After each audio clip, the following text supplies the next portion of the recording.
session est prévue pour le 4 décembre prochain. Alors, maintenant, vous savez qu'on a eu quelques actes de vandalisme là, qui ont été dénoncés.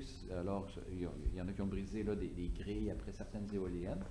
Et puis, les gens se rendent là en 4 roues. Donc, on prétend là, qu'avec la coupe des cultures, là, ça devrait régler le problème. Ils seront vus. Donc, on va faire l'installation de caméras. Puis aussi des lumières d'éclairage avec détecteurs de mouvement. Là.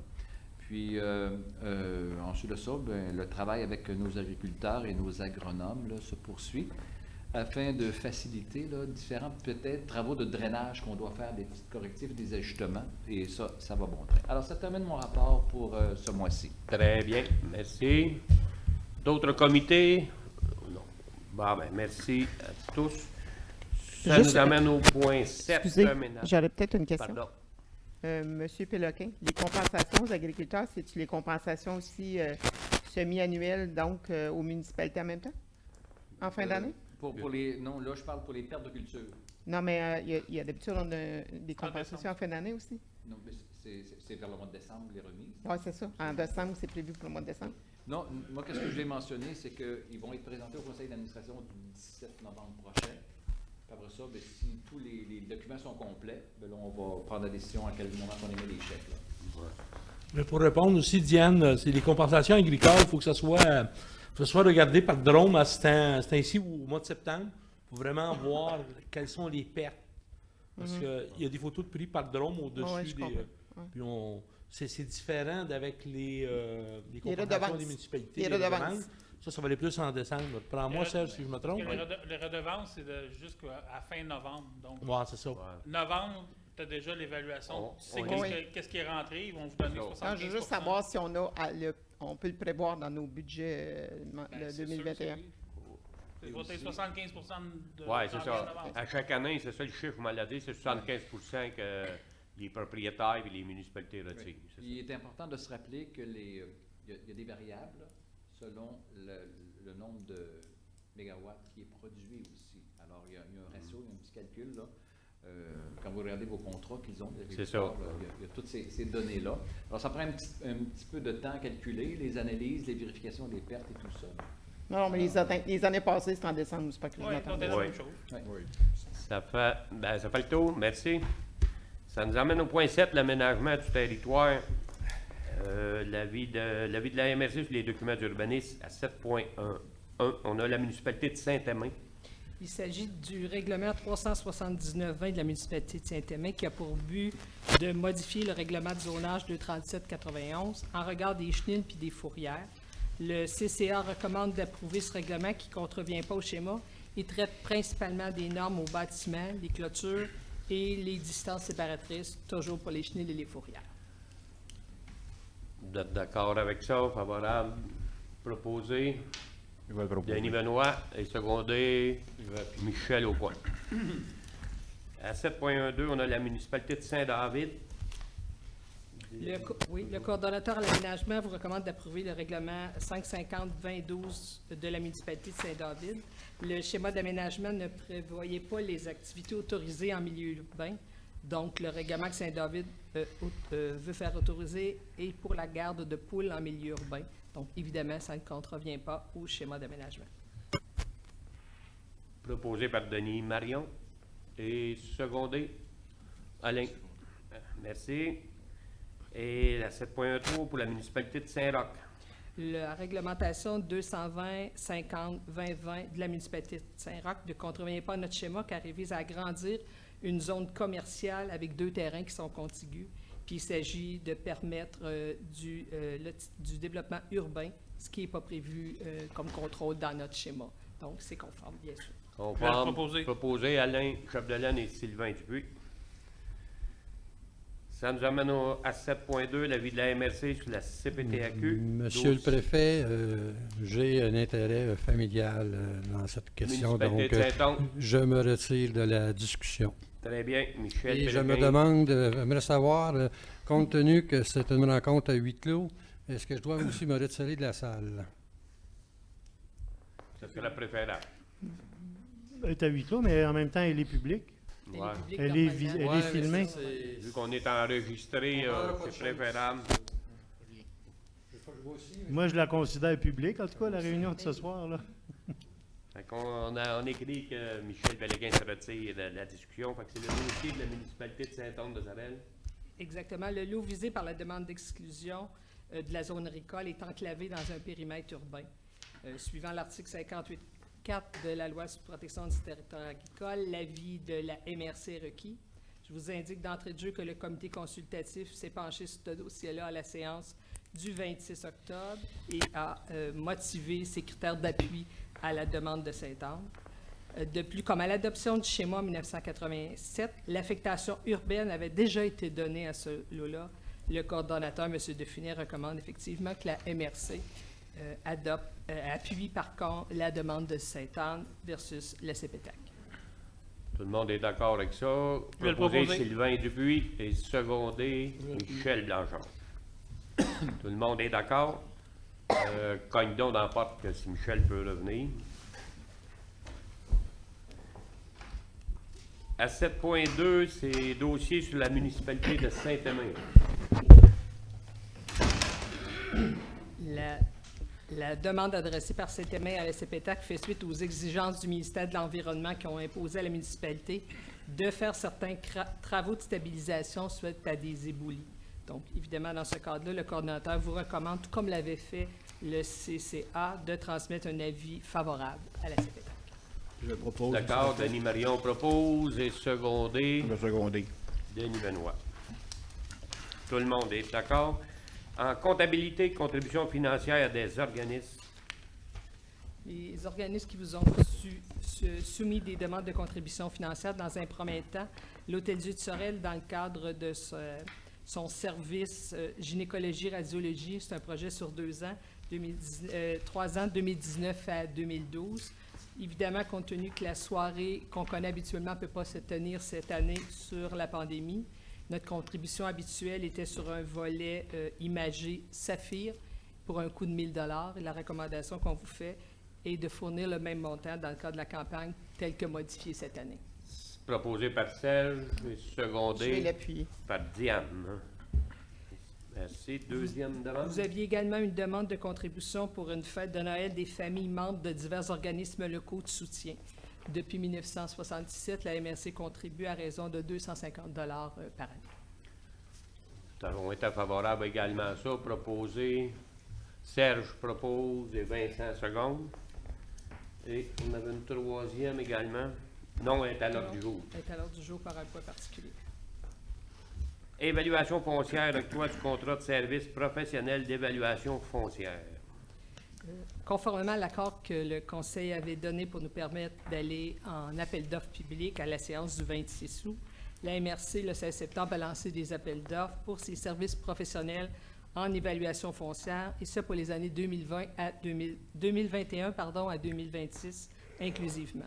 L'ouverture a eu lieu le 2 novembre. Une seule soumission avait été déposée, celle de Civimec. Après l'étude de sa conformité, de la documentation qui a été soumise, le comité de sélection fait l'étude des critères et de la pondération tels qu'adoptés ici en séance. La soumission, on n'en a qu'une, a révélé un pointage supérieur à 70. On a fait l'ouverture de l'enveloppe de prix. Je vous rappelle que la dernière soumission dans ce domaine-là avait été pour un montant de 1 510 805 plus les taxes. L'estimation qu'on vous avait formulée au moment de votre demande de participation était à 1 500 000 plus les taxes, donc grosso modo 1 725 000. On est heureux de constater que la soumission qui nous a été déposée pour un montant de 1 632 740 avec les taxes. Nous avions ajouté une particularité à l'effet que les versements seraient égaux pendant 72 mois, ce qui semble être une demande des municipalités. Donc, suivant votre accord s'il y a lieu, dans les prochains jours, chaque municipalité recevra les montants des mensualités pour les 72 prochains mois. Je vous rappelle qu'il s'agit d'un dossier qui se vote ou qui se propose par la partie 3. Par la partie 3, effectivement. Bien, merci beaucoup. C'est dans nos prévisions budgétaires, tant mieux. Qui propose pour l'octroi du contrat Alain Chapdelaine et Denis Marion. Tout le monde est d'accord. Fonds régional et ruralité, 10.1, l'adoption de la mise à jour de la politique de soutien aux entreprises et politique de soutien aux projets structurants pour améliorer les milieux de vie. Oui, alors, ces deux politiques là, que vous adoptez annuellement, c'est des fréquences, et puis ça fait suite à l'adoption de la répartition là, que vous avez fait récemment du Fonds Région Ruralité. Alors, la première politique, qui est la politique de soutien aux entreprises, c'est une politique qui est gérée là, par le CLD. Il y a 3 fonds qui sont concernés par cette politique-là. Le Fonds des jeunes promoteurs, les entreprises d'économie sociale et aussi le Fonds local d'investissement, comme c'est géré par le CLD. Par le CLD, Patrick, le directeur général adjoint qui a élaboré les politiques, les a validées auprès du CLD, puis ils sont en accord avec ça. Mais dans le fond, c'est la réplique là, de la politique de l'année dernière. La deuxième politique sur laquelle que vous devez adopter, c'est la politique de soutien aux projets structurants. Ça fait partie directement là, de la nouvelle répartition que vous avez fait du FRR, que vous avez adopté récemment. Ça tient compte que là, il n'y aura plus l'agent de développement rural qui va analyser les projets là, pour le comité régional de la ruralité. C'est encore le CLD qui va faire l'analyse, la conformité et qui va faire des recommandations au conseil. La politique en soi permet justement là, de ventiler les critères d'admissibilité, les critères d'évaluation. Fait que ça guide les gens qui veulent déposer des projets dans le cadre de ces politiques-là. Alors, si vous les adoptez par résolution. C'est bien. Excusez, on comprend que le comité de la ruralité n'existera plus. Non, c'est ça. Okay. Donc, il faudrait peut-être... on va y travailler. Patrick n'a pas eu le temps encore, là, mais ça va se faire parce qu'éventuellement, là, il y aura une analyse à faire. Est-ce que le CAR pourrait... Le CAR était avant tout là, pour la politique de la nationale de la ruralité. On l'avait poursuivi avec le FDT puisqu'il y avait un volet région rurale. Mais là, étant donné qu'il l'a moins, ben, on va le faire. On a changé, dans le fond, la méthode. Fait que d'après moi, Patrick, il va arriver à la conclusion de vous recommander que le CAR ne siège plus. On va connaître la conclusion de Patrick à quel moment? Dans les prochaines... pour le 25, on va l'avoir. Il y a juste qu'on informe les membres du comité qui étaient là puis qui les remercie pour les... Effectivement. La période... Vous aurez l'occasion de passer une résolution le 25, probablement. Je peux me permettre, on a quand même notre politique de la ruralité qui n'est pas uniquement en lien avec les fonds octroyés aux municipalités rurales, non, là, mais on a une politique de la ruralité. On pourrait éventuellement qu'on réfléchisse à dans le fond, quelles sont nos positions par rapport aux municipalités rurales. Là. Puis il va vous faire une recommandation, soit de dire qu'il n'y a plus de motif. Parce que ça pourrait être une discussion qu'il peut y avoir au comité de la ruralité aussi, là, de réfléchir à comment on prend la politique de la ruralité qu'on a adoptée ici, qui est politique cadre là, sur comment on voit l'avenir et le développement de la ruralité. Ben, je vais sensibiliser Patrick à ça, puis on va vous revenir. Prochain comité de travail, on va vous revenir. Fait qui propose là, pour appuyer les deux politiques? Là? Je vais te proposer, moi. Diane, secondé, Vincent. Merci. Adoption des priorités annuelles d'intervention 2020, ça c'est avec la SQ. Sécurité du Québec. Non, c'est en lien avec les priorités d'intervention pour le volet 2 du Fonds Région Ruralité. C'est les mêmes priorités que l'année dernière. Ça tient compte de la planification stratégique régionale de la MRC. Vous les avez dans le document, là, mais attirer de nouvelles familles et contrer l'exode des jeunes comme étant la première orientation, diversifier et pérenniser l'économie, favoriser l'attraction et la rétention de la main-d'œuvre dans la région, favoriser la mobilité des transports et le développement du transport collectif et alternatif, revitaliser et embellir le milieu, placer l'environnement et le développement durable au centre du développement des projets, mobiliser et impliquer les citoyens, mettre en valeur les attraits et développer les activités touristiques et culturelles, développer, bonifier et communiquer l'offre de loisirs, créer et améliorer l'accès aux services de proximité. Et finalement, la 11e, c'est développer le secteur résidentiel et revitaliser certains secteurs. Je le propose, M. le Préfet. Priorité. Denis Marion propose et secondé. Je vais... Alain Abdelaine, merci. Des dépôts des formulaires liés aux projets municipaux et régionaux 2020-2025. C'est un Il s'agit dépôt. d'un dépôt, M. le Préfet, c'est de la simplification de certains formulaires. À 10.4, présentation d'un projet municipal pour approbation, partie 3 du volet 2 du FRR à la municipalité de Saint-Aimé. Le projet déposé par la municipalité de Saint-Aimé visait à compléter son projet de salle communautaire, un aménagement de mesures pour les mesures d'urgence. Il s'agissait de la phase 2 de son projet. Évidemment, ce projet-là a été déposé via le volet 2, partie 3, soutien municipal. La conformité du projet a été analysée par le CLD, qui vous recommande d'en approuver la demande. Il s'agira d'une subvention de 19 114 $ sur un projet, la deuxième phase du projet, de 207 700 $. Je le propose, M. le Préfet. Michel Blanchard propose, secondé. Je vais Diane de je vais l'appuyer. Tout le monde est d'accord. 10.5, modification de la résolution 2016-0283 désignant les signataires au compte de Desjardins relatif au Fonds local d'investissement. L'amendement qui doit être apporté à votre résolution du 10 février 2016 fait suite à une exigence de notre institution financière qui veut que non seulement la fonction des gens qui y sont nommés soit là, mais que ces gens-là soient inscrits nommément avec leur nom. Donc, c'est le seul but de la réseau. On comprend qu'il nous arrivera souvent de devoir le modifier, mais c'est une exigence de notre institution financière. C'est l'essentiel de l'amendement. On ne peut pas être à l'encontre. Vous êtes d'accord? Proposé pour la modification Sylvain Dupuis et secondé modification Denis Benoît. Denis Marion. Alors, Denis Marion, excusez. Ça me gêne pas que ce soit Denis Benoît, là. Non, je ne sais pas pourquoi, excusez-moi. Il y a trop de Denis. Il y a trop de Denis. Il y en a plusieurs, mais il n'y en a pas trop quand même. Ouais, t'as raison, Denis. Ça nous emmène au point 11, gestion des matières résiduelles, 11.1. Entérinement de la création du comité de travail concernant le prochain contrat de collecte de matières résiduelles à la révision du PGMR. On a discuté en comité, ça, de créer comité justement parce que vous savez que notre contrat de matières résiduelles finit en septembre prochain. Et naturellement, pour justement bâtir l'appel d'offres, si on veut, travailler ce qu'on veut, on a discuté déjà en premier lieu, mais on veut former un comité. Puis ça concerne aussi la révision, toutes les étapes de la révision du plan de gestion des matières résiduelles.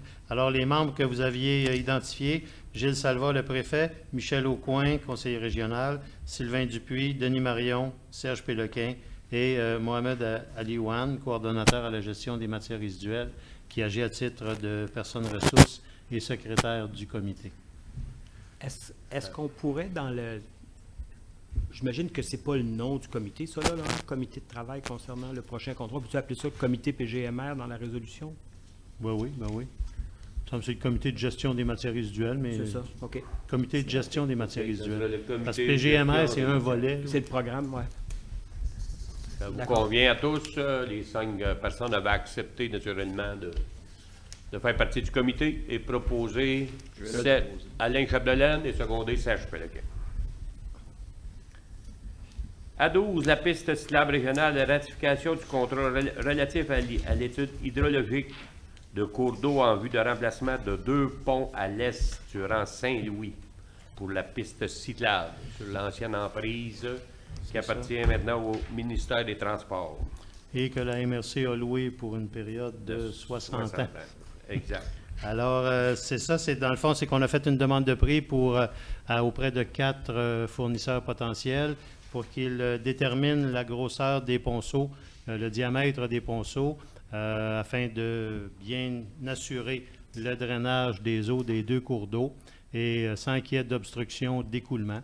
Alors, 2 entreprises, 2 fournisseurs nous ont transmis leur offre. Il y avait le groupe Pleine Terre au montant de 5 103 taxes incluses, et le groupe Tétratec au montant de 5 633. Alors, ces 2 entreprises-là qui ont soumissionné, qui ont donné des prix, travaillent fréquemment dans la MRC aussi. Alors, on vous recommande d'entériner, de ratifier le mandat que la Direction générale a donné au groupe Pleine Terre pour assurer la détermination du diamètre des 2 ponceaux. Je vais le proposer. Je vais l'appuyer. Propose, secondé, Georges Henry. Politique culturelle, dépôt du rapport intérimaire pour le projet 2020-013. Quand l'art ouvre ta porte, c'est un dépôt. C'est un dépôt, c'est essentiellement compte tenu de la COVID pour faire repousser l'échéancier pour l'amener en juin 2021. C'est ça. Ça D'avoir- devait avoir lieu en janvier-février, mais avec la prolongation des consignes sanitaires dues à la pandémie, c'est reporté au mois de mai. Très bien. Politique familiale des aînés, présentation du projet 2020-018. Démarche de politique des aînés pour approbation. Je peux en faire la présentation. Vincent, oui. C'est ni plus ni moins là, la présentation de la ventilation de notre subvention de 96 000 que nous avons reçue pour faire soit la première réalisation dans certaines municipalités ou la mise à jour de la démarche municipalité Amis des aînés. Bien, merci Vincent. Qui propose?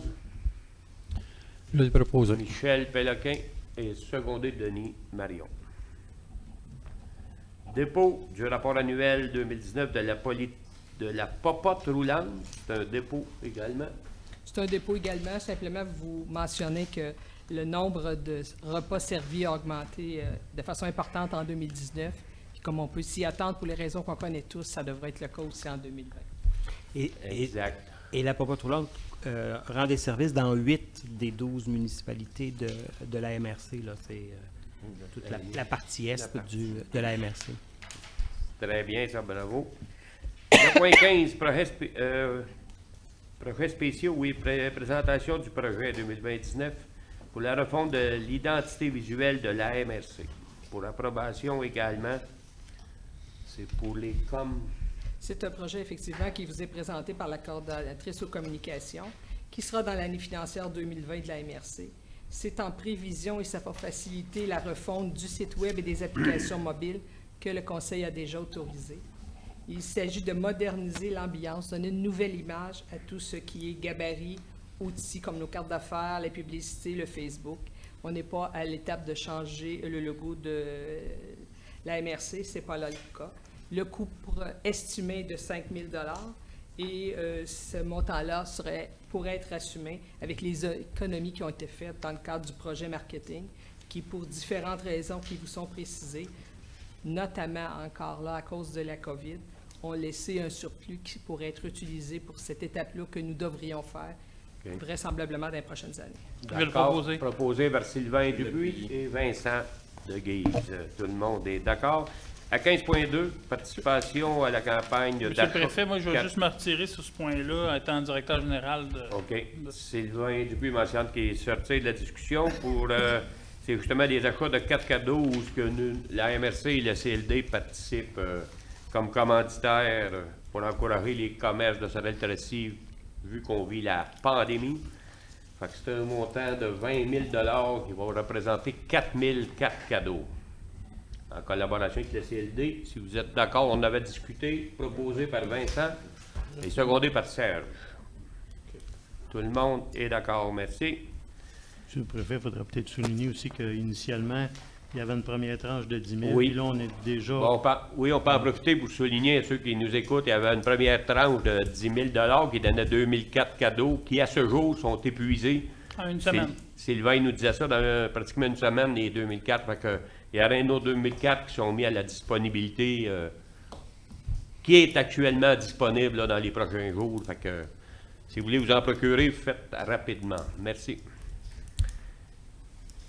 Ça nous amène au point 16 pour les ressources humaines. Autorisation de procéder à l'embauche d'un coordonnateur à la sécurité incendie civile. Oui, alors comme vous savez, notre coordonnateur actuel, M. Marion, aimez-vous mieux en parler ou... Non, mais c'est correct. De toute façon, j'étais comme président du comité, j'étais pour le proposer. Là. C'est simplement remplacer à la suite de l'annonce du départ de Nicolas Bourseiller à la fin du mois de décembre. Le comité vous recommande de procéder à l'embauche de la personne qui pourra prendre la relève. On est présentement notre concours là, d'offres d'emploi a été lancé, là, puis on est en cours présentement. Je le propose. Proposé par Denis Marion, et secondé par Alain Chapdelaine. Merci. 16.2, autorisation de procéder à l'embauche de l'inspecteur en gestion des matières résiduelles qui nous quitte également. Oui, c'est ça. Et puis, il nous quitte pour la retraite, François. Alors, on vous avait déjà parlé de remplacer François par une personne qu'on a connue là, lors d'un séjour parmi nous l'été dernier, qui a travaillé justement à la gestion des matières résiduelles, en contact avec la population, les entreprises aussi. Et puis, ça a très bien fonctionné. On a pu apprécier sa collaboration, son travail. Alors, ça prendrait, dans le fond, on faciliterait la démarche en embauchant cette personne-là. On est assuré de son rendement.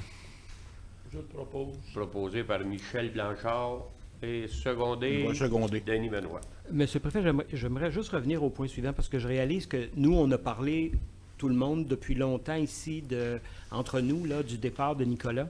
Mais c'est la première fois qu'on le souligne en séance publique. Là. Je veux quand même simplement indiquer que c'est un choix familial là, qui fait qu'il décide de réorienter sa carrière, puis aussi d'aller habiter dans un autre coin de la Montérégie. Mais je voudrais quand même souligner l'apport absolument extraordinaire de Nicolas aux travaux de la MRC là, dans le dossier de la sécurité civile, de la sécurité incendie. Tout le travail qu'il a fait avec le schéma de couverture de risque, l'appui à nos services de sécurité incendie, puis le remercier en votre nom là, pour tout le travail, toutes les années qu'il a passé avec nous ici.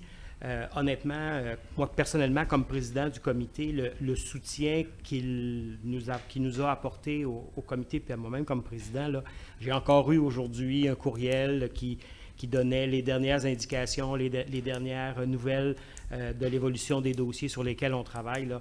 Je pense que ça vaut la peine de le remercier pour la qualité du travail, son engagement et son professionnalisme. Nous, on a apprécié durant tout son séjour sa grande rigueur.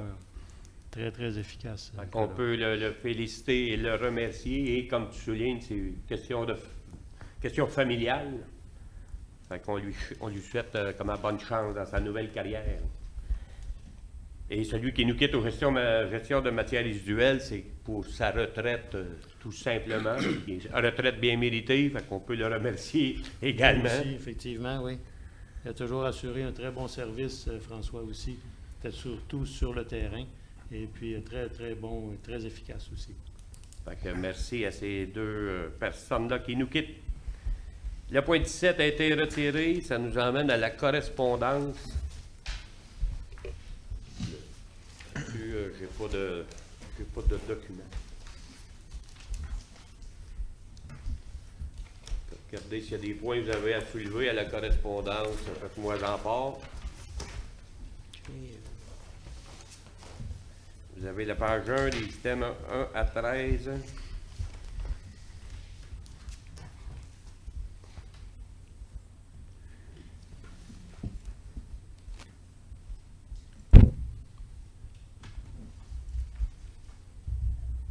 S'il n'y a pas de questions, si vous avez des questions, vous pouvez les faire parvenir. C'est des réponses. On a justement la vidéo sur l'agrandissement de l'hôpital Pierre-Boucher, en passant je pense que ça me fait penser à l'hôpital Hôtel-Dieu aussi, où qu'on a des rapports quasiment hebdomadaires là, sur les cas de COVID, là, qui faut encore se protéger. Soyons vigilants. À la page 2.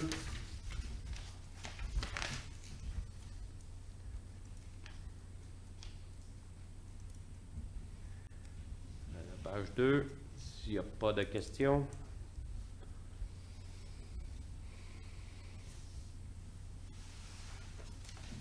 S'il n'y a pas de questions, on a la page 3 également, les numéros 28 à 35.